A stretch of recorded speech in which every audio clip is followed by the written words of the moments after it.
Good morning and good afternoon, everyone. Thank you for attending this exciting webinar today.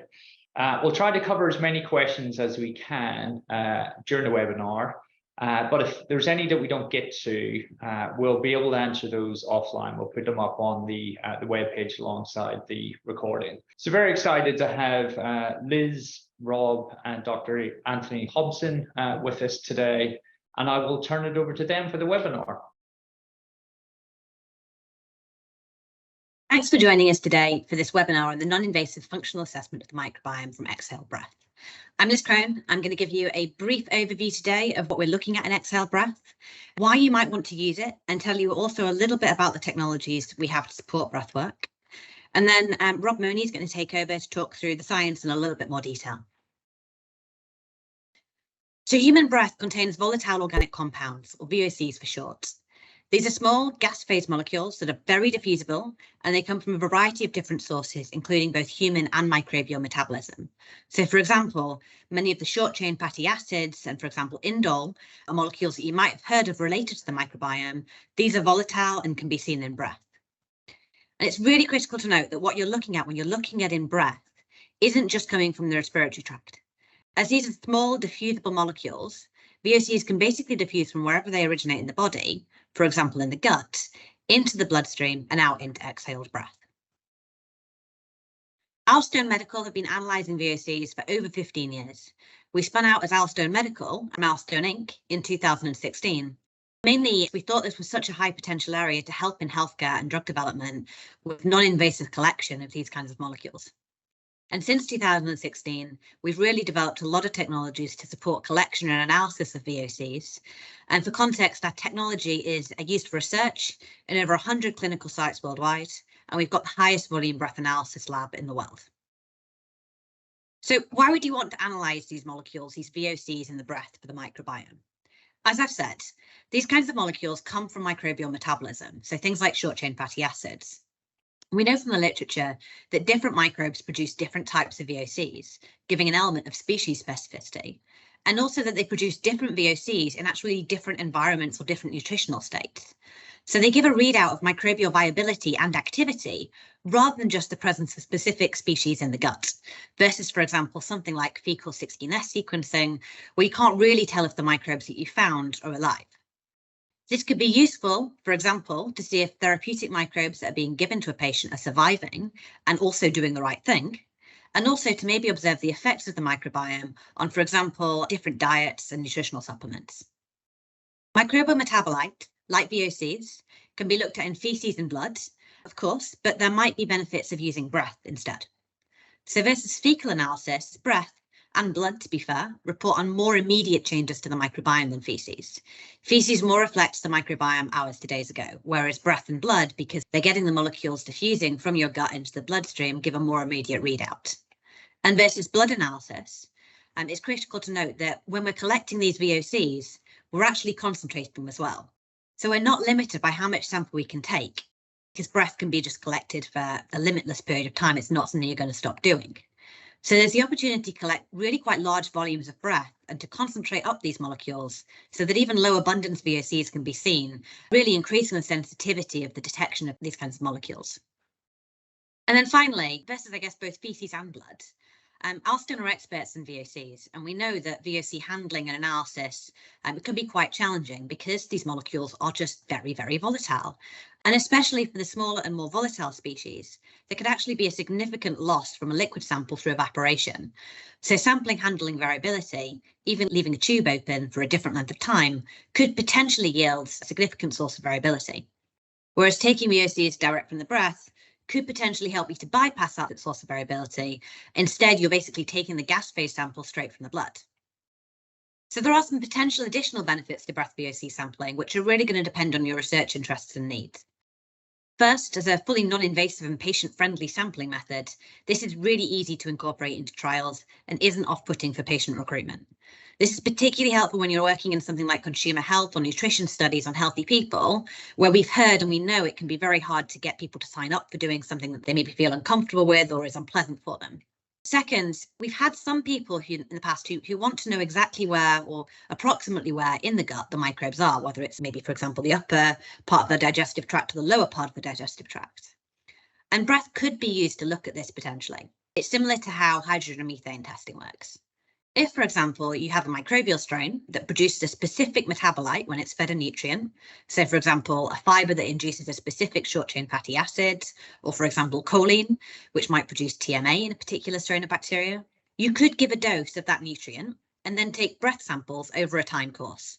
An appearance of that metabolite early in the time course could indicate that the presence of the microbe is occurring mostly in the upper digestive tract, versus it might, if you see it later in one of the later time points, it might indicate it's lower in the digestive tract.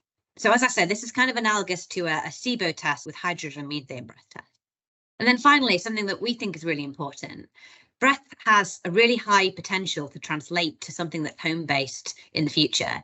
And that might be home-based sampling kits where patients can breathe into something and then send it back for central lab analysis, or maybe even kind of point of care testing where a patient could breathe into something and have an instantaneous readout. And Alston already are working on some of this for some VOCs, which I'll talk about in a little bit. So breath is a really interesting area, and Alston, like I said, have been working in it for a number of years, but we have, of course, experienced some challenges.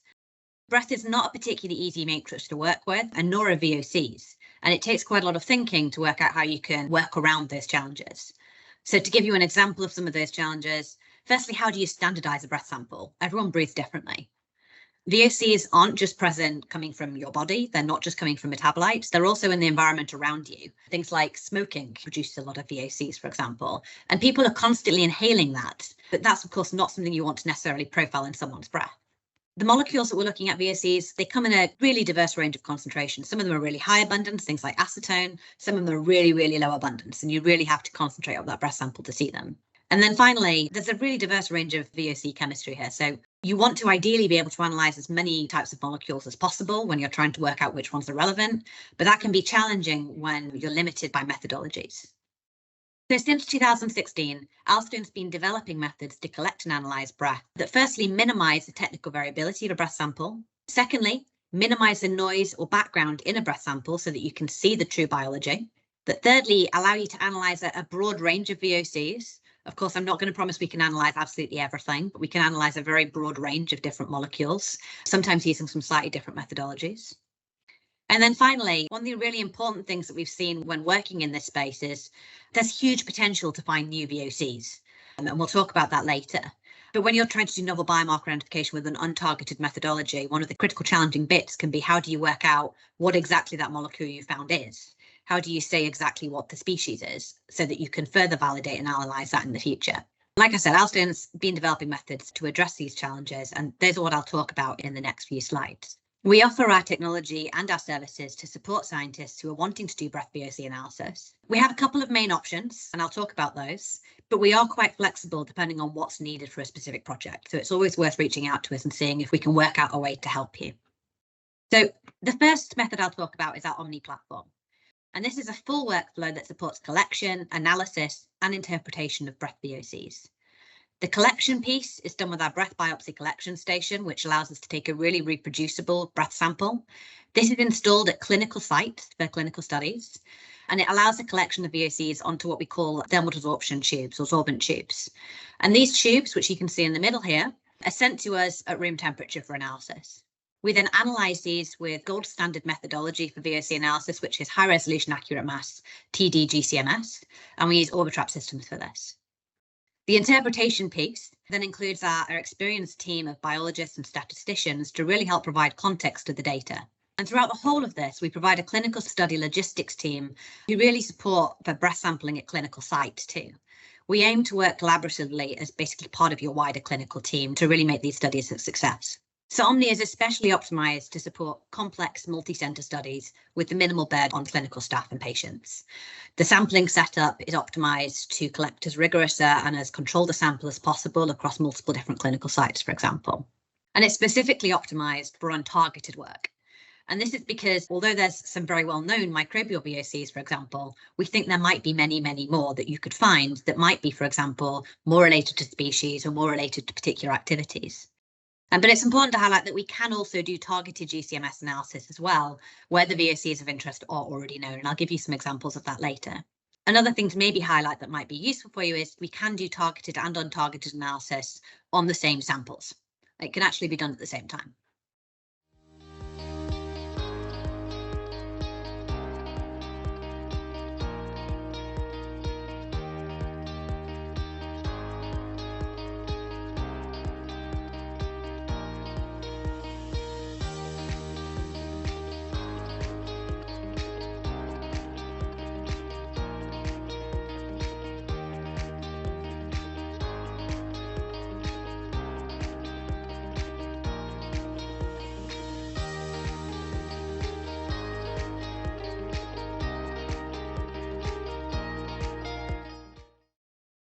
So critical for untargeted analysis is being able to conclusively identify the relevant biomarkers that you're finding in a clinical study so that you can actually enable further analysis and validation of them.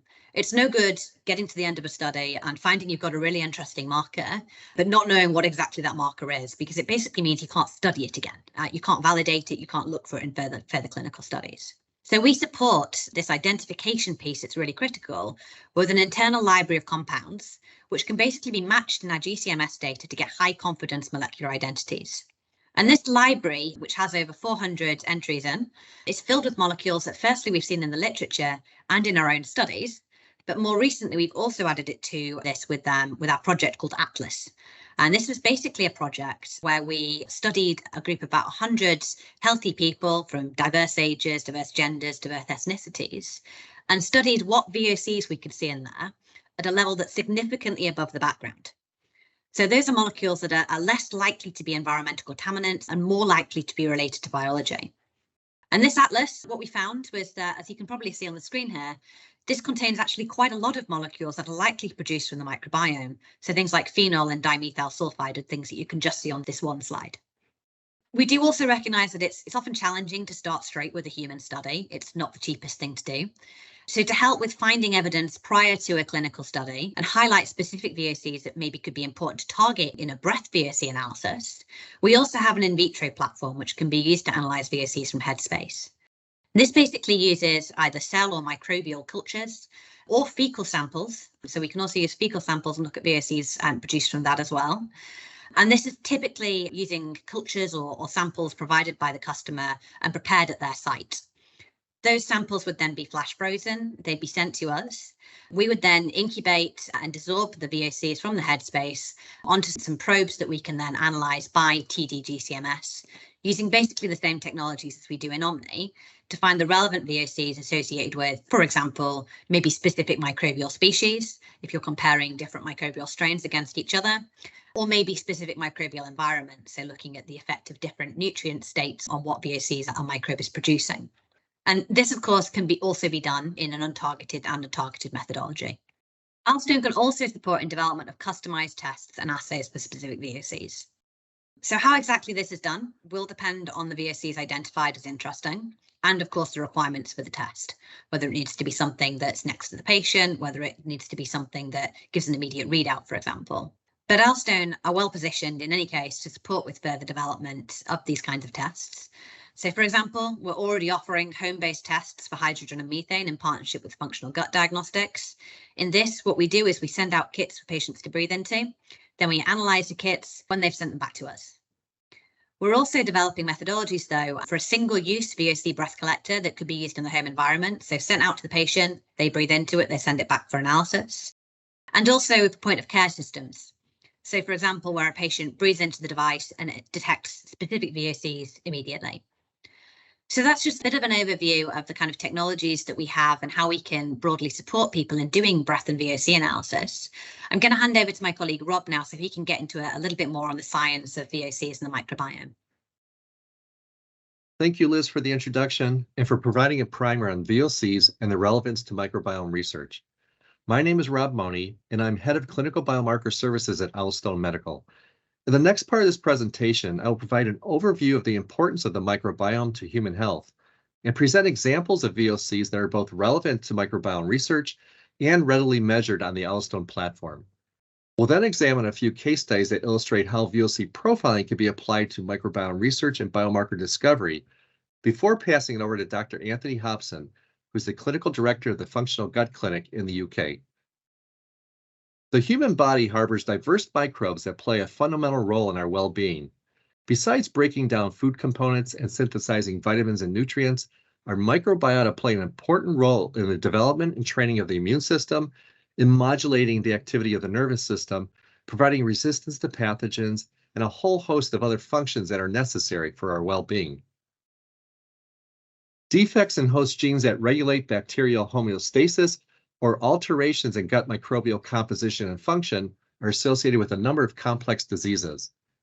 There is growing evidence that dysbiosis of gut microbiota, for example, is associated not only with intestinal disorders such as inflammatory bowel disease, but also extraintestinal disorders, including asthma, cardiometabolic, and neurological diseases as well. In most cases, the complex influence of gut microbes on human health has only recently started to be elucidated. Microbes exert this influence on human health and disease through the production of small molecule metabolites, which serve as the language for communication between microbiota and the host and between microbial populations. These biochemicals, which can arise from diet or from host or microbial metabolism, function to maintain metabolic homeostasis or cause perturbations that lead to changes in phenotype. Some of these metabolites are volatile and readily diffuse into the bloodstream, where they are transported to the lungs, diffuse across the alveolar membrane, and are released in exhaled breath. This table outlines a small portion of the volatile metabolites that are relevant to microbiome research. VOCs are produced by all microbes as part of their normal metabolism. In many cases, including several examples listed here, VOCs are produced through microbial fermentation of diet-derived substrates. For example, one of the most important classes is the short-chain fatty acids, which are produced through microbial fermentation of indigestible fiber. The most abundant short-chain fatty acids are acetate, propionate, and butyrate, which account for more than 95% of all short-chain fatty acids. The highest concentrations are found in the large intestine, where butyrate is consumed as an energy source by the colonic epithelial cells. The remaining pool is taken up by the portal vein and delivered to the liver, where propionate is metabolized. This leaves acetate as the short-chain fatty acid with the highest systemic concentration, where it can serve as an energy source for skeletal muscle. Owlstone's OMNI platform enables profiling of a wide array of volatile chemical classes, including those that are of direct relevance to microbiome research. This is due, in large part, to strong representation of microbiome-associated VOCs in Owlstone's HRAM library. This slide illustrates several examples of microbiome-relevant molecules that are measured on breath at levels significantly above background, including, as shown here, short-chain fatty acids and products of aromatic amino acid metabolism. In addition to providing coverage of known microbiome-relevant molecules that are present in Owlstone's HRAM library, untargeted profiling of VOCs can provide the opportunity to identify novel microbiome-associated compounds or uncover unexpected relationships between microbial and mammalian metabolites. It is not unreasonable to expect that two metabolites might be highly correlated if they are produced or metabolized by similar metabolic processes or perform similar biological functions. In the example shown here, untargeted VOC profiling was applied to breath samples from a cohort of normal healthy subjects. A clustering analysis was performed on the resulting dataset, which identified groups of molecules that were highly correlated to two short-chain fatty acids, acetic acid and propionic acid, suggesting that these highly correlated VOCs might associate with the microbiome in some way. In fact, among the molecules that cluster with propionic acid is dimethyl sulfide, a VOC with no microbial origins. Utilizing an untargeted approach that allows you to open the aperture on a wide array of volatile molecules that cover both mammalian and microbial metabolism can help position your microbiome research for success. This is the intent of Owlstone's OMNI platform. Any discussion on the microbiome would be incomplete if we didn't also mention the utility of fecal samples in microbiome research. Fecal sample microbiota are often used as a proxy for gut microbiota, and fecal VOC analysis is an excellent way to non-invasively measure the activity of these microbial populations.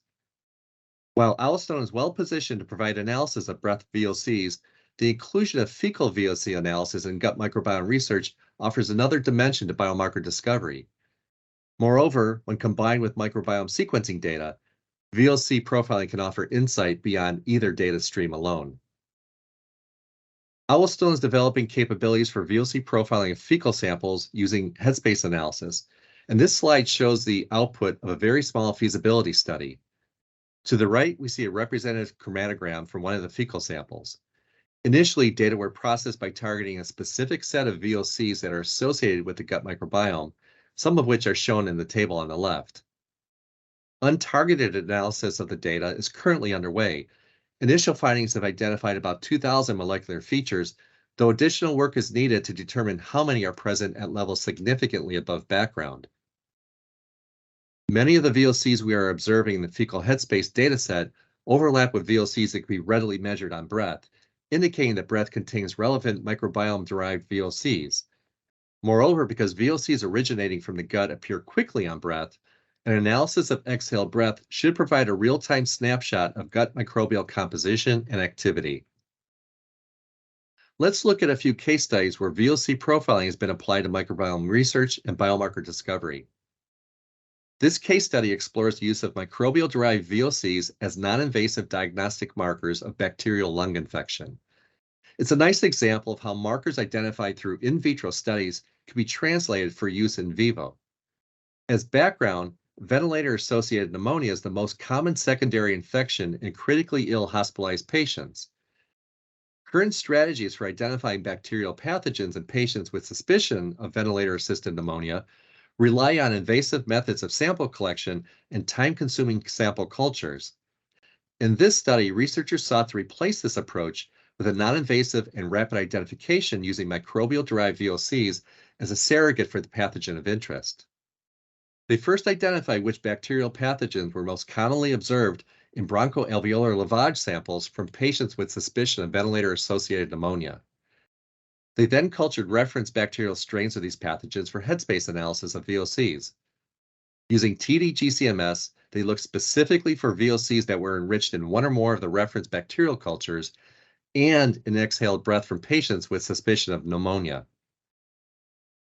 The most significant result was a higher abundance of 3-methylbutanol and 3-methylbutanoic acid in both the reference cultures of Staph aureus and in exhaled breath of patients with confirmed Staph aureus infection.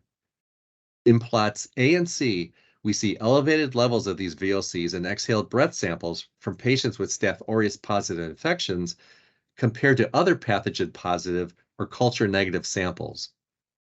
The diagnostic performance of these VOCs was assessed against all patient samples using AUC-ROC curves, which resulted in AUCs between 0.79 and 0.87. In summary, then, this case study illustrates how microbial VOCs may be associated with the activity of specific bacterial species, and importantly, how VOC markers identified from in vitro studies can be translated to the clinic. The next two case studies examine the impact of exercise on changes in the activity of gut microbes. In the first study, we'll look at changes in breath VOCs after moderate exercise by subjects with IBD. In the next study, we'll look at changes after exhaustive exercise by a group of well-conditioned athletes. IBD is a debilitating condition that's characterized by chronic inflammation of the GI tract. Treatment is typically focused on management rather than a cure, with most treatments focused on reducing inflammation in order to relieve symptoms and maintain remission. Many patients look for additional or alternative therapies, and regular exercise has been suggested as one possible treatment tool. However, moderate exercise can also induce inflammation and cause changes in the gut microbiota, which can be measured in exhaled breath VOCs. The aim of this study was to investigate the potential of VOCs to be used as non-invasive markers for exercise-induced inflammation in IBD patients. Breath VOCs and plasma levels of cytokines were collected at baseline and after a 30 to 50 kilometer walking exercise in each of 3 consecutive days. Interestingly, or perhaps not, breath VOCs were found to be primarily affected by exercise, which accounted for 15% of the variance in VOC profiles. The IBD condition only played a minor role, contributing 3% of the variance. As a result, VOCs were not significantly different between IBD and non-IBD subjects. likely because 11 of the 18 patients were using medication for their condition and essentially may have been in a remission-like phenotype. Consequently, data for all participants were combined, and then the breath VOC levels were correlated with plasma levels of cytokines. The results are displayed in the correlation matrix to the right. As shown in the blue box, we see that the levels of breath short-chain fatty acids are highly correlated to one another. More interesting to these researchers, the levels of IL-6 were correlated with butyrate and propionate, listed in this figure using their systematic names butanoic acid and propanoic acid. IL-6 is a pro-inflammatory cytokine that plays a crucial role in the intestinal inflammation that's characteristic of IBD, where its production is elevated in intestinal macrophages and CD4 positive T cells. However, IL-6 can also act as an anti-inflammatory myokine, a cytokine produced by muscle and one that is significantly elevated after exercise. It's plausible that exercise-induced IL-6 and short-chain fatty acids are connected through mechanisms intended to alleviate intestinal inflammation. For example, short-chain fatty acids are known to bind to receptors on macrophages and neutrophils to reduce pro-inflammatory cytokine production. And they also bind to receptors that promote epithelial barrier maintenance. Taken together, these mechanisms might account for the exercise-induced improvement in symptoms in some IBD patients. Given that the exercise-induced changes in short-chain fatty acids were not different between IBD and non-IBD subjects, one might propose that the increases in butyrate and propionate could act as general non-invasive markers for exercise-induced inflammation, regardless of health status. What about extreme exercise? Exhaustive exercise, typified by ultramarathons, provides a unique opportunity to identify and study markers of inflammation and stress. Perhaps the most intensive ultramarathon is the Ultra Trail du Mont Blanc that takes place every year in the Alps. In this mountain course, elite athletes run a distance of 170 kilometers against a total elevation gain of 10,000 meters.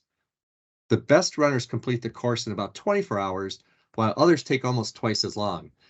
As you might imagine, this race places extreme physical and metabolic demands on the body that can impact muscles, joints, and the GI system. Given all this, it seems like a unique opportunity to identify potent VOC markers on breath. And so Bruce Johnson and associates at the Mayo Clinic, in partnership with Yellowstone Medical, sought to identify markers of exhaustive exercise by characterizing VOCs on breath that differ in abundance between samples collected before and after an ultramarathon. Because this work will soon be submitted for peer-reviewed publication, we're only going to skim the surface in today's presentation. VOC profiling was performed on 24 pairs of breath samples collected before or after the race. Of the 800 or so non-sparse VOCs identified in the study, 63 were significantly altered by exhaustive exercise, as shown in the volcano plot.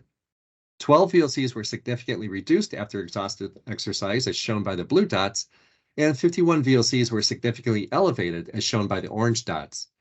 One of these VOCs, the short-chain fatty acid acetic acid, or acetate, was elevated on breath by more than 59-fold after exercise, as shown in the box plot. As I mentioned before, the most abundant short-chain fatty acid in the human body is acetate, and it has an important role as a metabolic substrate. Excess acetate produced by gut microbial fermentation that isn't fully absorbed by the intestine enters the portal vein and is taken up by the liver or released into circulation.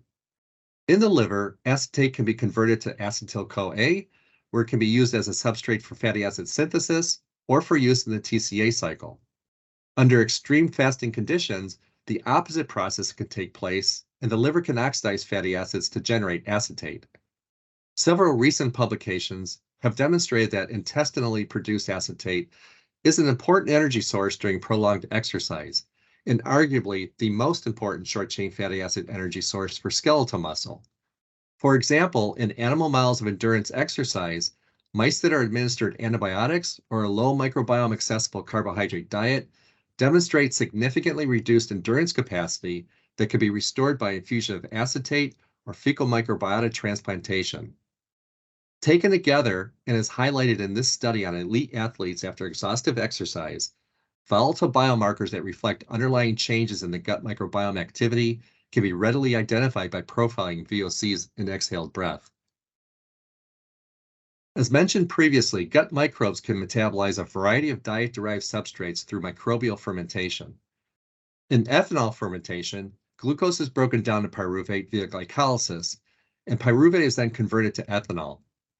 It has been hypothesized for some time that non-alcoholic fatty liver disease and non-alcoholic steatohepatitis may share a common pathophysiology with alcoholic fatty liver disease, except that ethanol exposure does not come from ethanol intake, but rather from gut bacterial production through ethanol fermentation. However, peripheral blood concentrations of microbial-derived ethanol generally were deemed negligible compared to the amount of ethanol that one can ingest. Recent clinical studies are providing causal evidence that microbial dysbiosis can drive the development of NAFLD and NASH.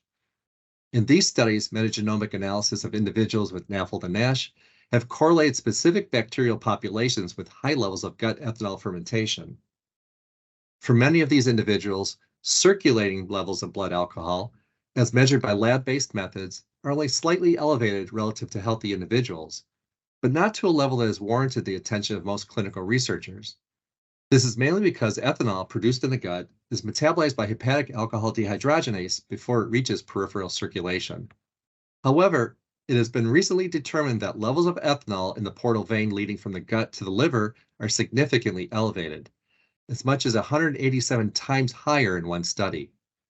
Moreover, these elevations are more pronounced in individuals that have a high capacity to produce ethanol who also have NAFLD and NASH, and the increase in portal vein ethanol correlates with liver disease severity.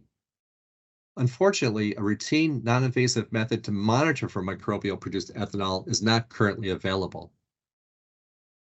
Taking it further, clinical researchers in Amsterdam designed an interventional study that assessed ethanol levels after inhibition of hepatic alcohol dehydrogenase using the selective inhibitor 4-methylpyrazole, or 4MP. In subjects with NASH, infusion with the alcohol dehydrogenase inhibitor before consuming a mixed meal containing carbohydrates strongly increased microbial-produced ethanol levels in the periphery relative to healthy subjects without steatosis. This is shown to the right. The data from subjects with NASH are shown by the light blue triangles, and the light blue line represents the median production of ethanol in peripheral blood, which spiked around 2 hours after consuming the carbohydrate meal. Control subjects are denoted by dark blue data points buried near the baseline. Individuals with NASH were then given broad-spectrum antibiotics for 1 week to deplete the gut microbiome and ablate the ability of the gut to produce ethanol after a carbohydrate-containing meal. Antibiotic treatment produced a near-complete suppression of peripheral ethanol levels in subjects given the alcohol dehydrogenase inhibitor and a carbohydrate meal.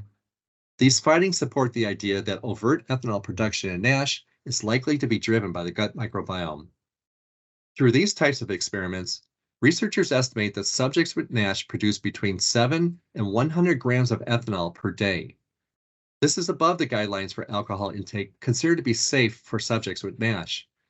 Therefore, this raises concern that NASH cohorts may be comprised of a large proportion of subjects that meet the inclusion criteria for ethanol intake, but who are exposed to endogenously produced ethanol at levels that effectively should exclude them as having non-alcoholic fatty liver disease.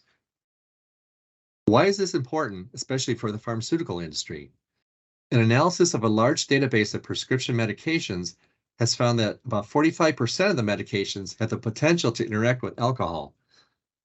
As outlined on this slide, there are at least 8 classes of new drugs under development for the treatment of NASH, each of which act against different pharmacological targets aimed at alleviating or preventing further progression of disease. Many of these pharmaceuticals target metabolic processes that are exacerbated by chronic ethanol exposure, and for this reason, ethanol intake is strictly controlled. However, ethanol production by gut fermentation is not taken into consideration when developing drugs, which may contribute to failure of drugs during clinical development or ineffective identification of patient populations who may respond most effectively to a given drug. Not controlling for microbial production of ethanol may reduce the likelihood of establishing efficacy of a NASH drug. It's been reported that up to 60% of subjects with non-alcoholic fatty liver disease have gut bacteria that produce ethanol at different amounts. Given that ethanol may counteract the beneficial effect of NASH drugs, it is expected that the efficacy of response in ethanol-producing subjects will be reduced or absent. As a result, the effect size in non-ethanol producing subjects must be greater to meet the study endpoint. Additionally, the deleterious effects of ethanol may require a greater dose of drug to elicit the desired response, which could lead to more side effects and safety concerns. In summary then, while current diagnostic protocols for NASH account for ethanol intake, ethanol production by gut fermentation is not taken into consideration. It has been shown that subjects with NASH may produce up to 100 grams per day of ethanol. This is the ethanol equivalent to a bottle of wine per day. While drugs undergoing clinical development aim to correct metabolic processes that are exacerbated by chronic ethanol exposure, the microbial production of ethanol may ablate the beneficial effects of these drugs. Therefore, there's an urgent need for diagnostic tests for gut ethanol production, which will help identify patients who are more likely to respond to therapy in clinical trials, increasing the potential to bring new NASH drugs to market. We believe that Owlstone Medical is well positioned to fill this diagnostic need. Taking into account the liver's ability to metabolize ethanol from the portal vein and mask levels in the periphery, blood-breath partition ratios, etc., we expect the levels of ethanol from gut fermentation to be less than 20 parts per billion on a volume basis. Commercially available breathalyzers have sensitivities of greater than 100 parts per billion, which make them inadequate for this task at hand. However, Owlstone has developed a breath sampling device and analytical method that allows for detection of ethanol in the ppq, or parts per quadrillion range. To the right, we have a standard curve of ethanol that illustrates the ability to detect picogram quantities of ethanol under controlled laboratory conditions. With further development, this device could be used for at-home collection, allowing for identification and potential exclusion of subjects prior to their first clinical visit. And now I will send it over to Dr. Anthony Hobson. We've known for many years that we can look at microbiome activity by introducing carbohydrate probes into the gut and then watching what happens when the subsequent fermentation of carbohydrates produce breath gases. And those breath gases have mainly been hydrogen and methane. So hydrogen and methane breath testing is used to assess things like small intestinal bacterial overgrowth, carbohydrate malabsorption, but also what we call cecal malfermentation. That's when there's a dysbiotic state in the proximal colon, and this causes excessive fermentation and excessive production of fermentation products. And as we know, most microbiome research has been based on looking at stool samples, which really is an analysis of the organisms coming out of the tail end of the process. And what we really want to know is what's happening in the proximal colon, where all of this metabolic activity, they're producing thousands of different compounds that are stimulating neurons within the gut and affecting gut health, gut motility, and all sorts of other aspects. So our collaboration with Owlstone is based on two main principles. It's to take existing breath testing techniques and make them better and make them more clinically relevant and validated. And that's what we're doing with hydrogen and methane breath testing. But in parallel to this, we're also very keen to do a discovery program using Owlstone's fantastic technology to look at a broad range of new biomarkers that are going to give us new insights into what's happening in terms of microbiome activity within the gut. Its relevance to clinical disorders, but also to look at things like the efficacy of treatments that are being proposed to improve digestive health and well-being. So in terms of improving our current proposition, what we've done in collaboration with Owlstone is to produce a home testing kit using test tubes that we can send out to patients. We can support those patients both virtually and with online content to make sure that high quality test results are obtained. These are analysed at Owlstone's facility in Cambridge, and then we report them to patients. And the important thing about hydrogen and methane breath testing is that it is incredibly clinically relevant. So we know that if you have increased methane, this is associated with slowing of gut transit and constipation symptoms.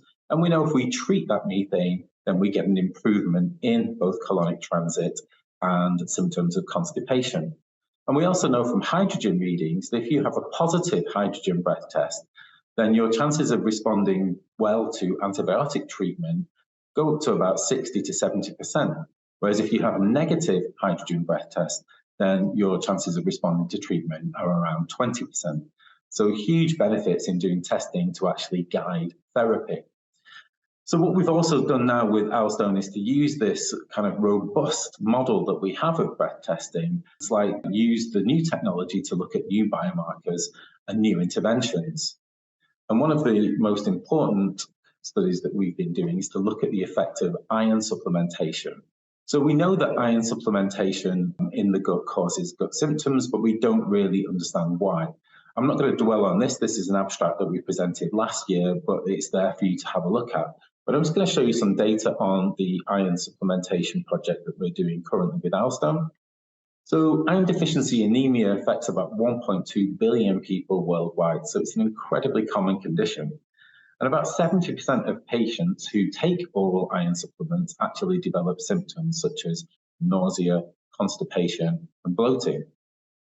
And what we really wanted to do with this project is to look, first of all, in healthy volunteers at what kind of effect iron might have on the microbiome, and also in some of the volatile organic compounds that are excreted in breath, and see whether this can help us to understand why oral iron supplementation causes issues.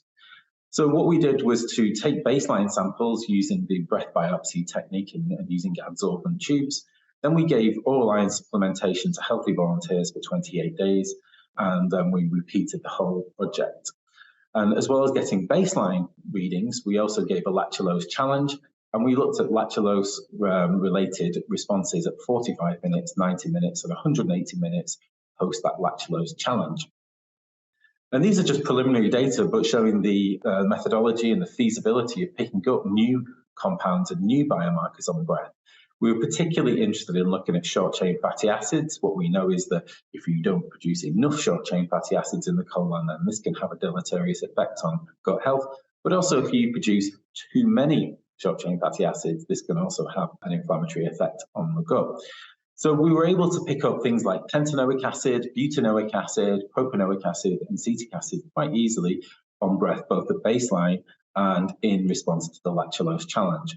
So these are a whole new set of biomarkers that we can measure on breath that relate to gut health. And we're in the process at the moment of establishing the normal ranges, seeing how these things change pre and post iron supplementation and how that relates to gut symptoms. And one of the other compounds that we were able to look at, as well as the short-chain fatty acids, was hydrogen sulfide. And we know that hydrogen sulfide has been related to things like diarrhea and inflammation. Previous studies have shown that the levels of hydrogen sulfide should be below about 1.2 parts per million in breath. But what we've shown in this initial study in healthy subjects is actually using a more sensitive technology, we can show that hydrogen sulfide levels are much lower in the healthy population. And here we, using our platform where we can look at hydrogen and methane, we showed that the levels of hydrogen sulfide within breath should be below 50 parts per billion rather than 1.2 parts per million. And that anything above that will have clinically relevant effects on things like inflammation and diarrhea. So this is just an example of how we can take existing robust models of breath microbial activity and look at this in healthy subjects and then roll these things out into new tests for clinically relevant patients in the future. Just to summarise how Alstone can help and what we can offer to help you as you look at research in this space. Firstly, Alstone provide a robust platform to enable breath VOC collection and analysis. We already have a list of putative biomarkers that are based on literature biology, as you'll have seen in Rob's slides. We can do targeted assessment in human breath and in vitro for specific VOCs of interest where those are highlighted.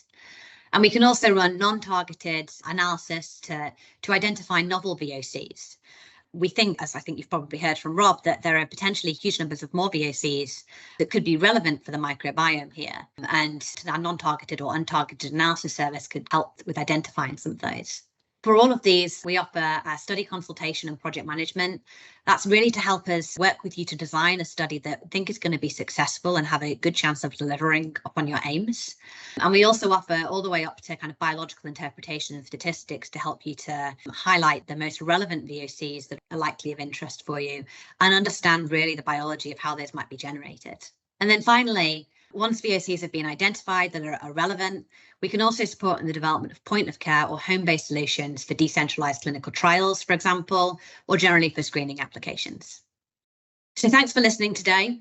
I'm just going to close off by saying, if this is something that's really interested you, if you think this could be something you want to apply in your work and you'd like to reach out and have a conversation to explore a little bit more, you can reach out to either my colleague Hugh Davies if you're in the Americas, or myself for Europe and the rest of the world. Thanks very much. We'll take any questions now. Thank you, everyone. We have time for some questions. So just as a bit of a reminder for everyone, please feel free to submit your questions into the Q&A button at the bottom. Any we don't get to today, we'll get back by email and also posting it on the webpage underneath the recording of the video. So the first question, there's actually a few people have asked a fairly similar question. This is aimed more towards Rob. So we mentioned the use of exhale breath to measure metabolites from the gut microbiome, differentiating between small and large intestine. How do you differentiate readouts from those coming from the oral cavity or lung microbiome? And there's a couple of related questions about how to isolate the VOC. So maybe Rob, you could take that one for us, please. Sure. So I'll start with first separating VOCs from the mouth microbiome versus lungs or the rest of the body. So the Receiva sample collection device actually has CO2 sensors and pressure sensors that allow you to selectively collect breath samples from the lower lung versus the upper airway. So that's one way where you could kind of reduce or eliminate VOCs from the breath. In terms of the other one, it primarily relies upon knowledge of what VOCs are produced from the gut microbiome. That's one way to look at it. And then setting up proper design that allows you to separate the molecules that might be gut-derived versus lung-derived. We expect a overlap in a lot of the volatile molecules that we measure between those two populations, but there will be molecules that would be specific to gut versus lung. That's great. Thank you, Rob.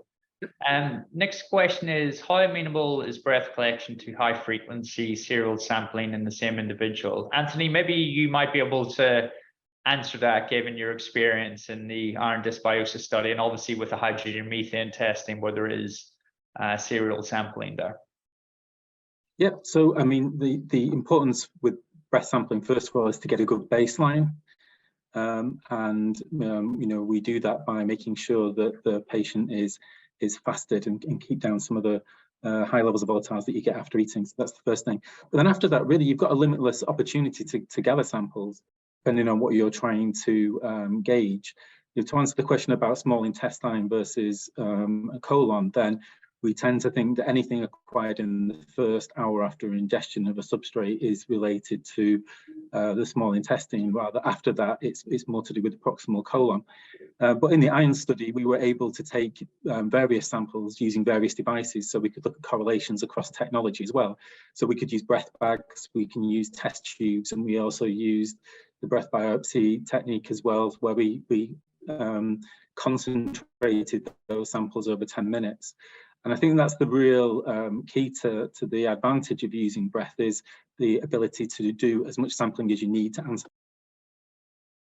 It's great, thanks, Anthony. You actually touched on a point there that's come through in one of the other questions about the length of time it takes to collect the sample, and also how many breaths are required to get detectable volumes of short-chain fatty acids. How does the data compare between participants in the study? Is this equivalent volumes of breath? Maybe Liz, you could touch on that, the volume and the time and how that differs between discovery type workflows versus those more targeted type workflows. Sure, yeah, thanks, Billy. So for the discovery workflows, typically we want to do is maximize the range of compounds that we can look at. So there's an advantage in collecting lots of breaths, because you can essentially concentrate these VOCs onto those sorbent tubes. So we typically in a discovery study would take a sample for somewhere between 13 to 15 minutes. That's important to say we are standardizing on collecting a fixed volume of breath. And that helps us to standardize to make sure we're collecting equivalent breath samples between different people. So over that 13 to 15 minute time course, we collect typically about 2.5 litres for an analysed sample. And that then gives us a huge range of molecular diversity to look at, both the high abundance compounds that you're going to see just straight from a breath, but also the lower abundance ones that you might need to take a little bit longer to look at. Of course, once you know and have highlighted what specific molecule you're interested in looking at, and you know what the concentration is, you can then target a particular breath collection based on around that concentration of that known molecule. So once you know what that molecule is, you can focus test development and breath collection on the volume you need to collect. That's great, thank you. Next question, which I'll aim to Rob again, is what are the pros and cons compared to fecal sample analysis? Presumably you want to do as many types of analyses as possible, but I'll let you kind of cover that one, please, Rob. Sure. I guess is the question related to more pros and cons of the VOCs you measure on breath versus fecal, or? Yeah, that's how I read. I think it's VOC, but I think it could be then thinking about genomic type analysis and other omic type modalities as well, and how you can combine data sets. Yeah, I think Liz touched upon, if you're talking about breath versus fecal, I think Liz touched upon a lot of the benefits of breath in her presentation, the introduction there. Ease of collection, non-invasive, repeated sampling. It's a good proxy for active metabolism in the gut at that time, et cetera, things like that. I think there's benefits to both. Having that microbial sequence information as well provides an additional layer that you could add to VOCs, whether it's from the breath or from the feces through headspace analysis, for example. So there's benefits to each approach. That's great, thank you. Next question.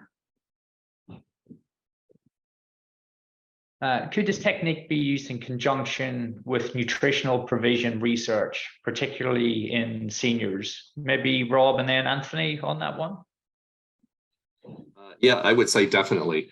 We talked about, hopefully we showed a wide range of examples and case studies to kind of pique your interest in how the different applications of the technology there.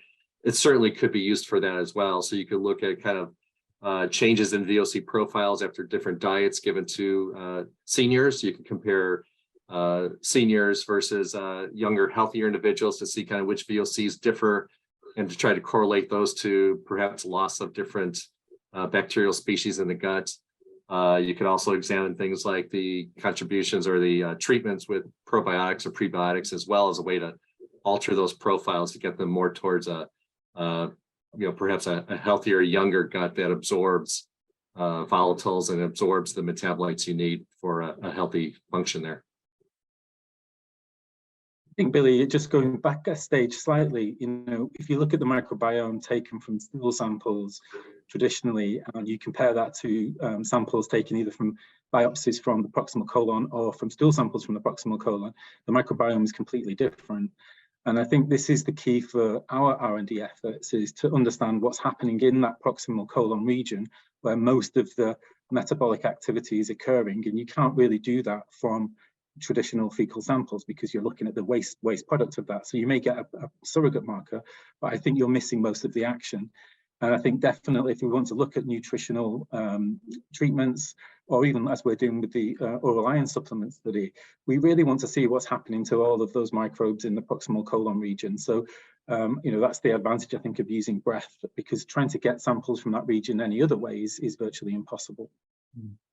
That's great. Next two questions are kind of related and directed to you again, Anthony. So the first is about the normal range of concentrations of things like short chain fatty acids, and that's obviously what the study's designed to do, to look in the healthy population. So I was wondering if you could comment on that. And then the second related question is, in the hydrogen sulfide work, were there any individuals who were not generating hydrogen sulfide, or were they all generating hydrogen sulfide, but they were at very low levels at that ppb type level? Yeah, so I think take the hydrogen sulfide question first. Everyone produced a small amount. There wasn't any completely flat line, and I think we'd expect that from the sampling. But we only had one subject out of the 48 that had levels over 50 ppb, and this reflected the healthy nature of that cohort. We are subsequently doing patient studies, and we have had patients who are producing 200 or 300 ppb and that is increasing after lactulose challenge as well. So it's early days yet, but I think the existing technologies which we're looking in the parts per million range, we're really not sensitive enough to pick this up. And I think having the new technology, which we can collect with breath bags and then send for analysis at Alstone, get a quick turnaround, will really increase the sensitivity of that assay. And of course, in the same breath bags that we're using, we're also looking at short chain fatty acids and other compounds. So we might not be able to do as diverse a range of analysis that we can do with the Orbitrap, but certainly once we identify 10, 20 or 30 biomarkers that we think are important, then we can establish the normal ranges for those and see how clinically relevant they are. So it's a really exciting new development for us for the clinical coalface. That's great, thanks Anthony. Next question I'll direct towards you, Liz. Relates to obviously in VOCs, there's potential for background contamination from ambient. So there's a question related to how to deal with contamination. So maybe you could comment on Casper and the idea of collecting blanks and ensuring compounds are on breath. Yeah, sure. So it's a really, really important question. As I said on my slide, one of the big confounders in breath studies can be the fact that VOCs are all around us. So how do you exclude those from your data? In our breath collection system, there is a piece called the Casper, which basically filters out background air so that patients are actually inhaling cleaned up air. So when we're taking a breath sample, what we're actually looking at is what the patients are exhaling, so the VOCs from their biology rather than from the environment around them.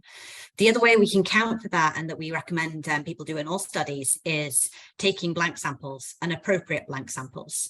So for us, what we consider an appropriate blank sample is a system blank.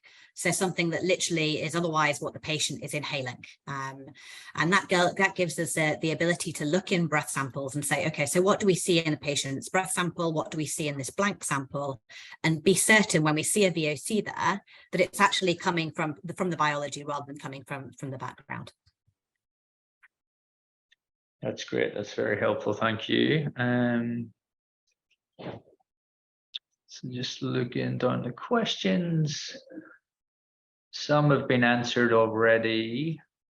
Two related here kind of touch on the stability of the VOC. So when the samples are captured and received onto the sorbent tubes, there's questions around the stability of the VOCs. Maybe Liz and Rob, you could comment on that sorbent tube, how it works, and the stability of the volatiles once they're there. Sure, I'll go with that initially, Rob, maybe. So the sorbent tubes really stabilize the VOCs. So whereas if you take these and leave them in water and leave them in gas phase, they can continue reacting. When you put them on a sorbent tube, you've essentially stabilized them for a period of time. Any presence of water can, of course, increase the likelihood that compounds are degrading. So one of the things that Alstone do very carefully is make sure we're processing samples quite shortly after collection to dry purge those tubes and make sure there's no residual water there. And then actually what we do typically is store the samples until analysis at the end of the study. In terms of in terms of individual compound stability, there are likely some compounds that quite frankly are so reactive that they're just going to immediately go off and vanish and react with something else. But a large majority of the compounds that we see are stable for a prolonged period of time. And additionally, in a study, when you're collecting multiple samples over a long period of time and at frequent intervals, if you do see any degradation of compounds specifically over time, you can correct for that in your data analysis to a certain extent as well. That's great. Thanks, Liz. We have time for one last question directed at you again, Liz. So we touched on the headspace and in vitro setup for fecal analysis, for instance. There's a question here around animal model capability, in particular mouse models. So I was wondering if you could comment on that. Sure, yeah. So right now we don't have a specific capability in mouse models. However, it is something we're exploring and looking at. So if people are interested, I think in that, that's potentially something we could help with. But it's not something that's as optimized, for example, as our vitro capability or our OMNI platform right now. Excellent. So we're coming up on the hour, so we'll close it there. There are a few extra questions, but again, we'll be sure to answer those and post those up on the webpage, along with the recording and along with the PDF. Just want to take the time to thank everyone for attending today. And a big thank you to Liz, Rob, and Anthony for joining and sharing their insights today. Thanks again, and thank you for joining. Bye.